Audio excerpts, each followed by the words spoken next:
आज हम बात करेंगे सिखों के पहले गुरु श्री गुरु नानक देव जी की, जिन्होंने सिख धर्म की नींव रखी। श्री गुरु नानक देव जी का जन्म राय भोई की तलवंडी, जो कि अब पाकिस्तान में है, पिता मेहता कालू जी और माता तृप्ता जी के घर में हुआ। श्री गुरु नानक देव जी ने संसार में जन्म लेकर बड़े बड़े दुष्टों, जालिमों को धर्म का रास्ता दिखाया और एक प्रभु से जोड़ा।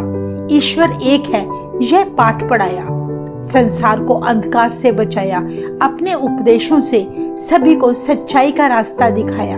गुरु जी ने हम सबको वंड के छकना, नाम जपना और अपने हाथों से सच्ची किरत करने का उपदेश दिया।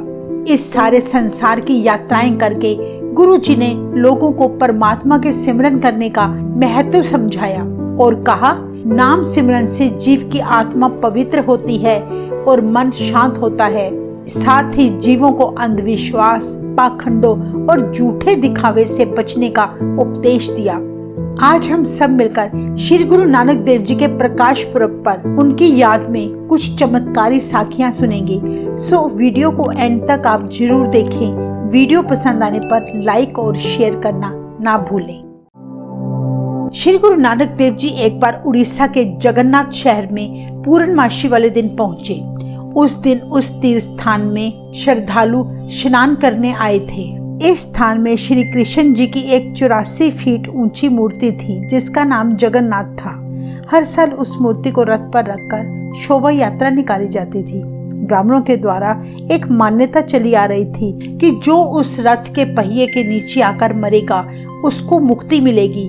कई मुक्ति के चाहवान अपना घर घाट पंडितों को दान करके उस रथ के नीचे अपना शरीर त्याग दिया करते। कहते हैं कि मेले में श्री गुरु नानक देव जी की निगाह एक ब्राह्मण पर पड़ी, जो हाथ में माला पकड़े, आंखें बंद करके चौंकड़ा मार के एक मूर्ति के आगे बैठा था। गुरु जी ने उसको जाकर पूछा, भगत जी, आंखें बंद करके किसके ध्यान में बैठे हो, जबकि मूर्ति तो आपके आगे रखी है। वह बोला, मुझे आंखें बंद करके तीनों लोक नजर आते हैं, इसीलिए मैं आंखें बंद करता हूँ। उसने फिर अपनी आंखें बंद कर ली। श्री गुरु नानक देव जी ने उसके आगे रखी हुई मूर्ति उठाकर उस ब्राह्मण के पीछे रख दी। उस मूर्ति के आगे लोग दान कर रहे थे। कहते हैं जब उस ब्राह्मण ने आंखें खोली, उसे मूर्ति नजर न आई। उसने रोना चिल्लाना शुरू कर दिया। गुरु जी ने कहा, भगत जी, रोने की जरूरत नहीं है, अपनी आंखें बंद करो और अपनी दिव्य दृष्टि से देखो कि तुम्हारी मूर्ति कहाँ है, क्योंकि तुम्हें तो तीनों लोगों का ज्ञान जो है। वह ब्राह्मण बोला, हे सज्जन पुरुष, मैं तो मूर्ति के आश्रय अपना पेट पालता हूँ। असल में आंखें बंद कर मुझे कुछ नजर नहीं आता। श्री गुरु नानक देव जी ने कहा, ये तेरी दूसरी गलती है, जो तू सोचता है कि यह मूर्ति तुझे खाने को देती है। इन मूर्तियों की पूजा, तीर्थों का स्नान और सारे पाखंड किसी काम के नहीं। सिर्फ एक परमात्मा का सिमरन कर, परमात्मा का सच्चा आसरा पकड़। अगर तेरे मन में झूठ और कपट है तो तुझे परमात्मा कैसे नजर आ सकता है। ब्राह्मण ने कहा, अगर मैं झूठ नहीं बोलूंगा तो खाऊंगा कैसे। गुरुजी ने कहा, तू तो कहता था कि तुझे आंखें बंद करके तीनों लोक नजर आते हैं, पर तुझे परमात्मा नजर नहीं आता, जो सबकी पालना करता है। वो तुझे भी खाने को देगा, बस तू झूठ त्याग दे, झूठ बोलना बंद कर दे। उस ब्राह्मण ने गुरु जी का कहना माना और मूर्ति एक और रख दी और प्रभु के गुण गाने लगा। इस घटना के समय कहते हैं वहाँ काफी लोग हाजिर थे। सब वो बातें सुन रहे थे। उन्होंने उस ब्राह्मण के आगे तब दान के रूप में पैसे रखने शुरू कर दिए। जो भी उस रास्ते से निकलता, ब्राह्मण के आगे रखे पैसे देखकर कुछ ना कुछ पैसे रख जाता। इस तरह उस ब्राह्मण का गुजारा मूर्ति के बिना ही उस मालिक, उस परमात्मा के गुण गाने से होने लगा। उसे समझ आ गई कि झूठे दिखावे की जरूरत नहीं। सभी जीवों को खाने के लिए वो भंडारी, वो परमात्मा देता है, जिसने सब जीवों को पैदा किया है। दरअसल झूठ बोलकर हम परमात्मा से और भी दूर हो जाते हैं। गुरु जी की इस साखी से हमें यह शिक्षा मिलती है कि परमात्मा एक है, वह संसारी, वह भंडारी है, जो सबको पालता है। इसके अलावा और कोई दूसरा नहीं। कहते हैं एक बार गुरु नानक देव जी भाई मर्दाना जी के साथ अपनी यात्रा के दौरान एक घने जंगल में पहुंचे, जहां कई प्रकार के ढेरों फलों के पेड़ थे। सारा जंगल तरह तरह के फलों के पेड़ों से भरा हुआ था। बड़ी हैरानी की बात थी कि वहां एक भी जीव, एक भी पशु पक्षी नजर नहीं आ रहा था। केवल ढेरों पेड़ ही पेड़ थे। किसी पक्षी की आवाज तक नहीं सुनाई दे रही थी, इसलिए पेड़ फलों से लदे पड़े थे, क्योंकि उन्हें खाने वाला कोई जीव, कोई जानवर उस जंगल में था ही नहीं। कहते हैं भाई मर्दाना जी ने कई दिनों से कुछ खाया नहीं था, सो ढेरों फल देखकर उन्होंने गुरु जी से आज्ञा मांगी कि हे महाराज, सौभाग्य से आज मुझे कुछ खाने को दिखा है। आप यहाँ कुछ देर आराम करें और मैं फल खाकर अपनी भूख मिटा लेता हूँ। तब गुरुजी ने कहा, मर्दानिया, यह जंगल बहुत खतरनाक है, यहाँ रुकना खतरे से खाली नहीं। तू यहाँ की सुंदरता पर बहुत मोहित हो गया है, पर इस जंगल के असली भेद को नहीं जानता। क्या तुम्हें किसी पशु पक्षी की आवाज भी सुनाई दे रही है? तू बस मेरे पीछे पीछे चल और वाहेगुरु का जाप करता रहे। पर भाई मर्दाना जी को बहुत तेज भूख सता रही थी। उसने गुरुजी से कहा, देखो गुरुजी, आपको तो भूख लगती नहीं, पर मुझे तो कुछ खाने दो। आज मुझे कुछ खाने की वस्तु दिखी है और आप मुझे रोक रहे हो। मैं आपके साथ रह रहकर किसी दिन ऐसे ही मर जाऊंगा और मेरा शरीर भी धरती पर पड़ा रह जाना है। किसी ने मेरी कब्र तक नहीं बनानी। आप खुद तो घर छोड़ आए हो और मेरा भी घर छोड़ा दिया। भाई मर्दाना जी अपनी भूख से इतने व्याकुल हो चुके थे कि वे गुरु जी के लिए कड़वे वचन बोलते गए और कहने लगे, मैं अपने घर में बहुत अच्छा समय बिता रहा था और अच्छा भला गुजारा भी हो रहा था। आप तो जानते ही हैं कि मुझसे ज्यादा भूख सहन नहीं होती, फिर भी आप मुझे सामने पेड़ पर लगे फल खाने भी नहीं दे रहे। इस तरह नाराज होकर भाई मर्दाना जी जंगल में फल खाने अकेले ही निकल पड़े।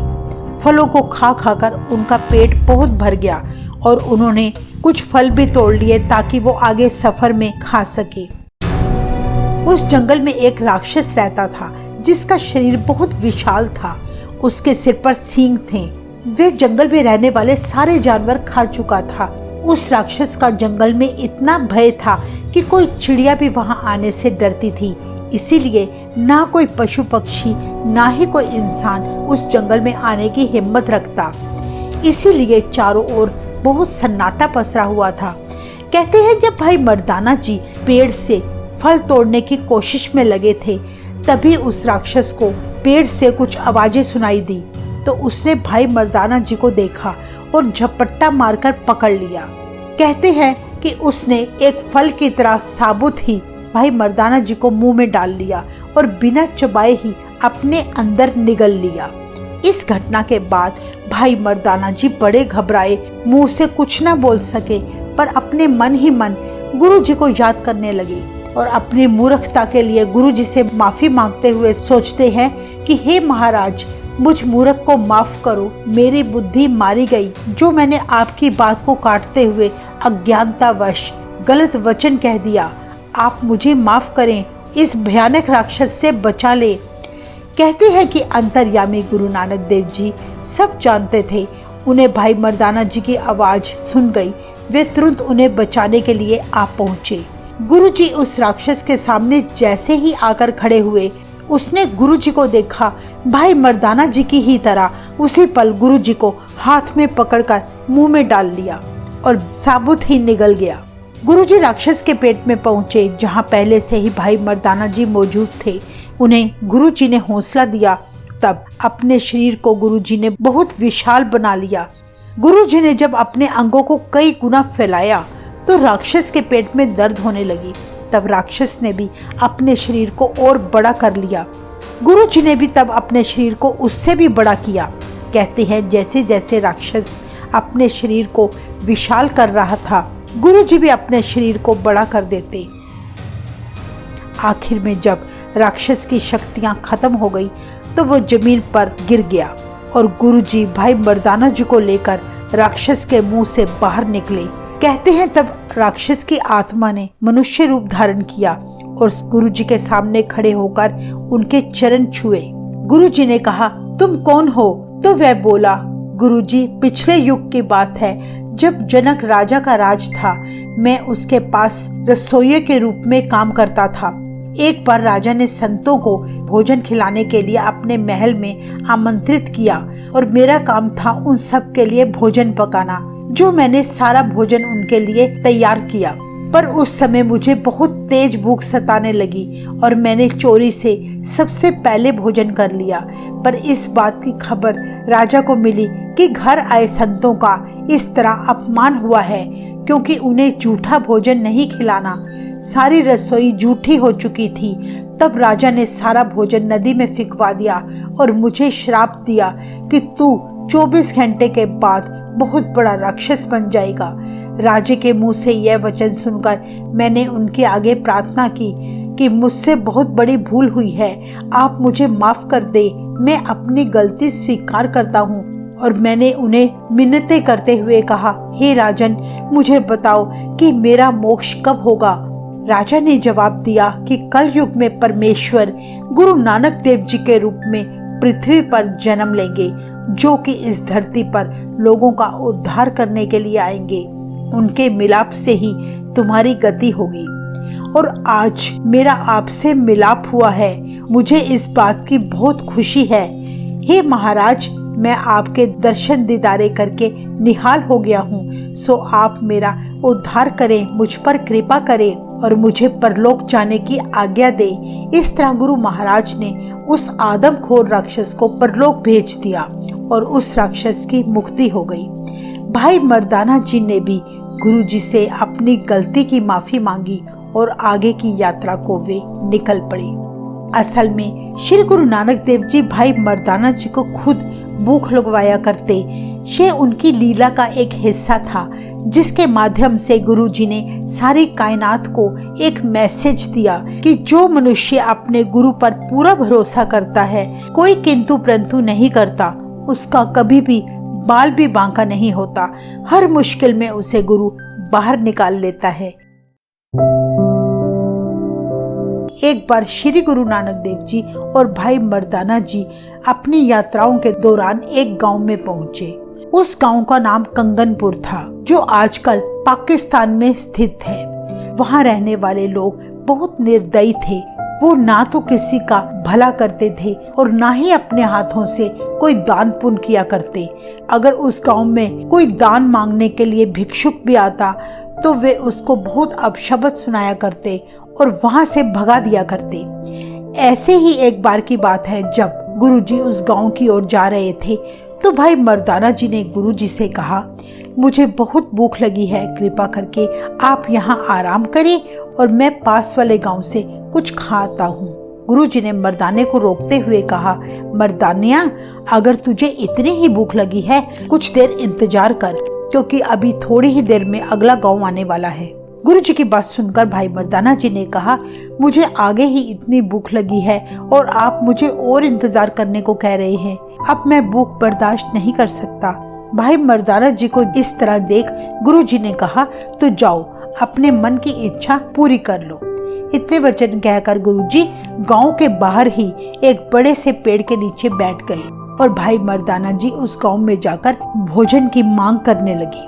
उन गांव वालों में से किसी ने भी भाई मर्दाना जी को भोजन नहीं दिया, बल्कि उन्हें बहुत अपशब्द सुनाए। भोजन खिलाना तो दूर की बात थी, भाई मर्दाना जी से उन्होंने इस तरह व्यवहार किया जैसे किसी अपराधी के साथ किया जाता है।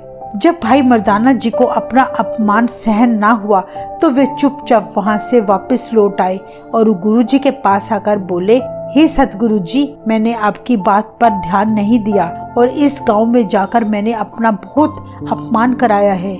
मुझे भोजन भी नहीं दिया, बल्कि मुझसे अपराधियों जैसा सलूक किया है। तब गुरुजी मुस्कुराकर बोले, भाई मर्दानिया, तू क्यों परेशान होता है? हमने कौन सा इधर हमेशा के लिए बसना है।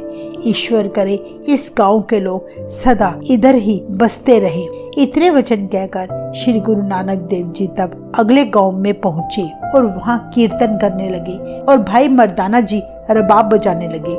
जब उस गांव के लोगों को पता चला कि उनके गांव के बाहर दो परमेश्वर के प्यारे आए बैठे हैं, तो सारा गांव बड़ी प्रसन्नता से सत्संग सुनने लगा और गुरुजी के रसमयी शब्द सुनकर निहाल होने लगे।